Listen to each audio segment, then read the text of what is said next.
guys, so today's vlog, join me as I put these two camera in specs comparison.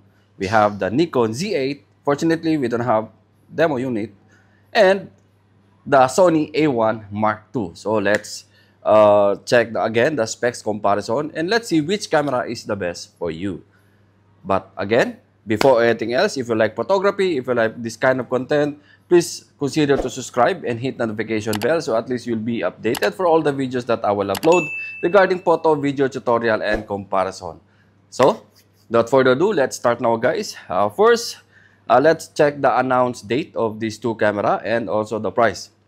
First, the Nikon Z8 announced last May 10 of 2023 with a body price of $3,500 US, while the Sony A1 II announced last November 19 of 2024 with a body price of $6,500 US. Again, the price will be depends on your local market. This price I got in one of the famous shop in US. So, let's check the reason why Nikon Z8 is better to buy than the Sony A1 II.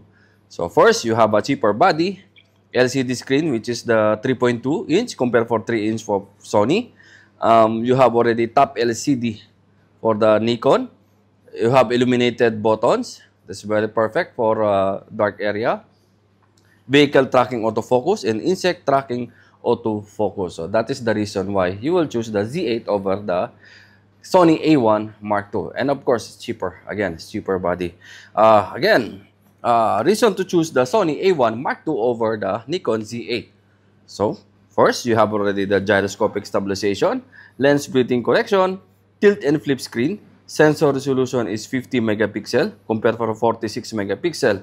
You have more focusing point, which is 759 focusing point compared for 493. You have more better battery life because you can shoot to 520 over compared for 330 shots of Sony A1 II.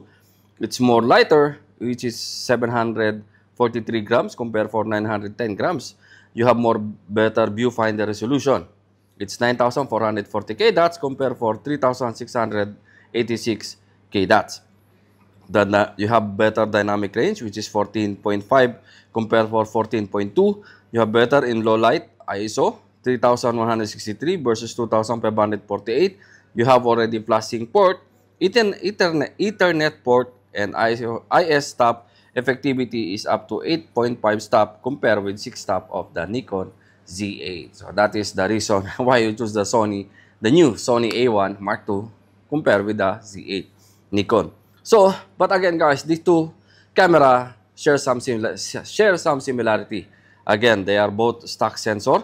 They're both zero blackout viewfinder, anti-dust shutter mechanism, unlimited video recording, pre-shooting buffer, wireless and Bluetooth connection, censorship, image stabilization, external flash shoe, touchscreen, face detection focus, maximum continuous shooting. They're both 30 frames per second, microphone and headphone port, weather shield camera, time-lapse recording, AF bracketing, full-size HDMI port, pixel shift high resolution mode, which is 199 megapixel for Sony and 180 for the Nikon Z8.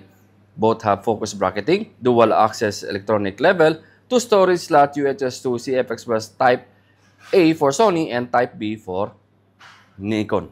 Smartphone remote, webcam function, anti-flicker, eye tracking focus on. Again, both camera have no built-in flash. Yan. So that is the comparison of the Nikon Z8 over the Sony A1 II. So again, guys, I will leave you to decide which camera do you think that's the best for you. The Sony A1 II, the Sony A1 II, or the Nikon Z8. So leave a comment down below, guys, which one do you think is the best camera for you. So ayan, guys, I think that's it for today's vlog. Again, if you want to check the price and availability of these two products, you can visit our website www.abworld.com. So ayan, guys, hanggang dito na lang. Hanggang dito na lang. Thank you and mabuhay.